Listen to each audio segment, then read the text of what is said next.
Что делает нас привлекательными или непривлекательными для других людей?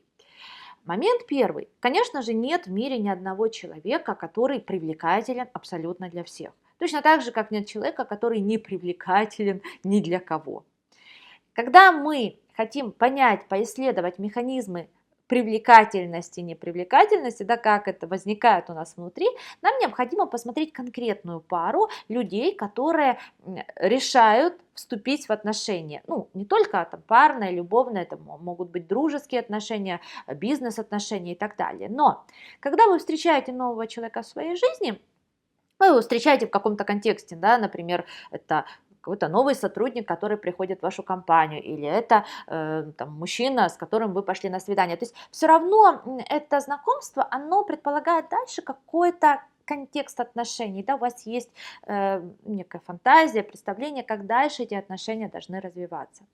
Так вот, привлекательными мы считаем людей, у которых совпадает с нами бессознательная фантазия о том, как должны выглядеть отношения, какие роли мы должны занимать в этих отношениях и как они должны развиваться.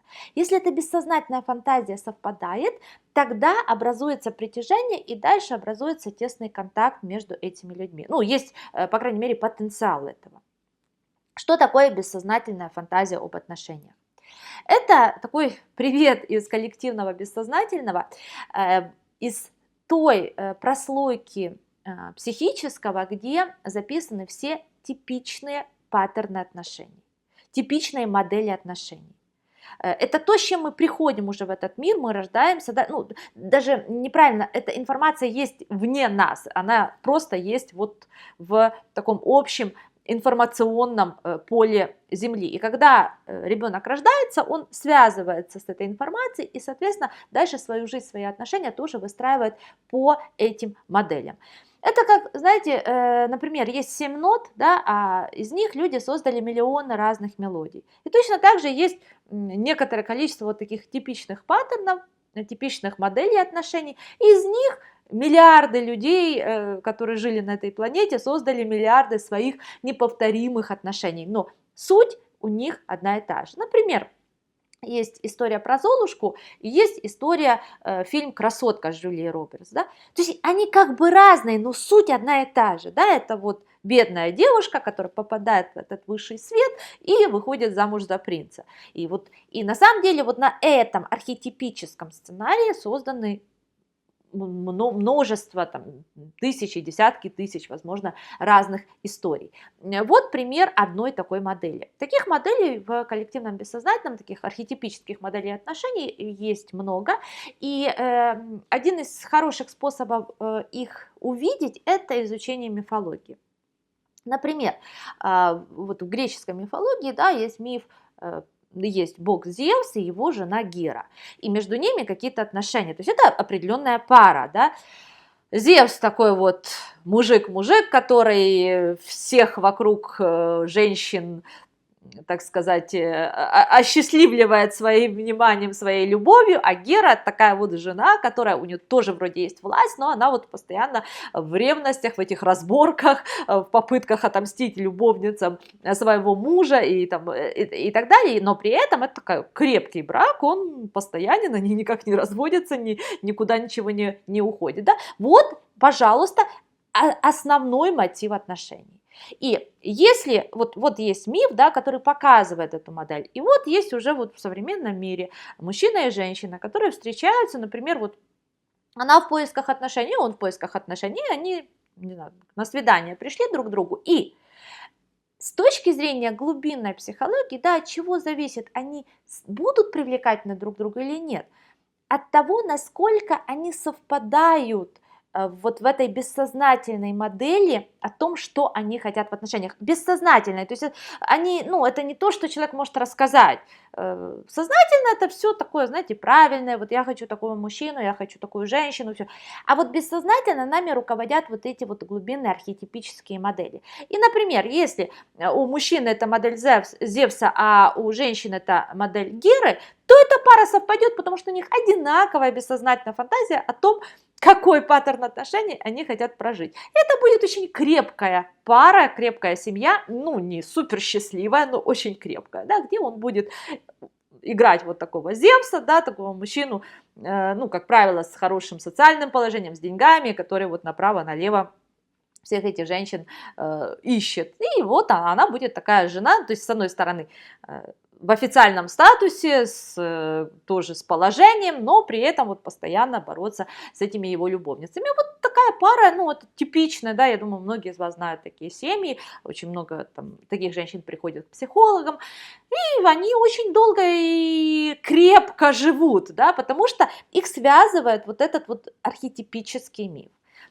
Вот, может быть другая история, например, миф об Эросе и Психее, да, это вообще другая история, да, это история про такого маминого сыночка, да, красавчика такого, и девушку, у которой такие тоже там сестры и так далее, которые вмешиваются в ее жизнь, да, и по сути с его стороны вмешивается мама, с ее стороны вмешиваются сестры, ну и жизнь не складывается, но тоже она достаточно такая крепкая пара.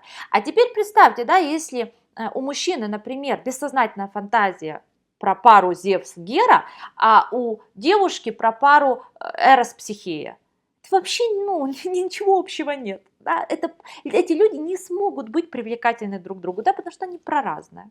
Вот. Или, например, миф про Атиса и Кибелу. Да, это миф про что? Про взрослую женщину и молодого такого красавчика. Это вот и понятно, женщина там более сильная, более властная, ну, если уже переводить на какие-то буквальные современные вещи, то это пара, где женщина больше зарабатывает, она такая вот, и она себе там находит такого красивого сыночка-любовника, да. Вот, и естественно, да, если мужчина хочет быть Зевсом, да, и он в этом мифе живет про Зевса и Геру, то Кибела никаким боком его не заинтересует. Кстати, тоже такой частый конфликт, когда сознательно, да, приходят вот такие успешные женщины, девушки, которые говорят, я хочу, ну, Зевса, да, но на самом деле они живут в мифе вот, ну, Кибелы и Атиса, да, то есть в мифе, где женщина сильная, властная, и она, она в отношениях вот с таким вот красивым юношей, да. Опять же, это не про возраст, да, красивым юношей можно быть и в 50 лет и так далее, это про внутреннее состояние, вот. И, соответственно, да, вопрос привлекательности, непривлекательности – это вопрос совпадения этого мифа. Еще раз, не только я показала тут с точки зрения любовных отношений, как это происходит, это может быть в деловых отношениях, в дружеских, в разных, но всегда у нас есть вот какие-то мифы, в которых мы живем, да, ну или бессознательные архетипические модели. И когда это совпадает у нас с другим человеком, да, пара образуется. Помните, как была когда-то передача, это «Любовь с первого взгляда», да, там вот пара совпала. Вот если совпадает фантазия, совпадает пара. Еще раз, это не всегда про то, что эта пара будет счастливой и хорошей, нет, но им есть на чем держаться. Архетип – это очень сильная энергия. Да? И если у нас одна и та же история совпала архетипическая, мы в ней будем очень плотно и долго жить. Вот. И меняются эти бессознательные фантазии в терапии. Они могут быть изменены, они могут быть осознаны, да, и, соответственно, каким-то образом уже под себя собраны. И чем больше у человека энергии, чем выше у человека такой энергетический статус его, да, то есть чем больше он развивается, чем больше он работает с собой, тем более светлые стороны мифа мы проживаем. То есть мы все равно не можем выйти вообще за рамки этих архетипических моделей, которые в мифах показаны, да, в частности. Они, это наша основа, это наше программное обеспечение. Мы, за рамки этого мы не можем выйти. Но повышая свой энергетический уровень, мы тем самым повышаем вероятность проживания светлой стороны мифа. Например, тот же миф про Зевса и Геру, да, светлая сторона для Геры – это то, что она официальная жена, у нее статус, она живет на Олимпе, она богиня, да, и все знают, и все ее боятся, и все ее, как-то с ней считаются, да, потому что она жена Зевса, главного бога, да. Вот светлая сторона, а вот эти все там ревности, разборки и так далее, уже темная сторона. И чем больше у вас энергии, тем более светлую сторону мифа, архетипа вы будете проживать. Или Например, та же история про там, Персефону и Аида, да. Если говорить о светлой стороне, да, то есть, да, это Персефона становится царицей подземного царства Аида, да, и, в общем-то, Аид такой мужчина достаточно заботливый, и, в общем-то, все так хорошо организует и так далее. Темная сторона, да, это, конечно же, такой мужчина-тиран будет, ну, и так далее, да.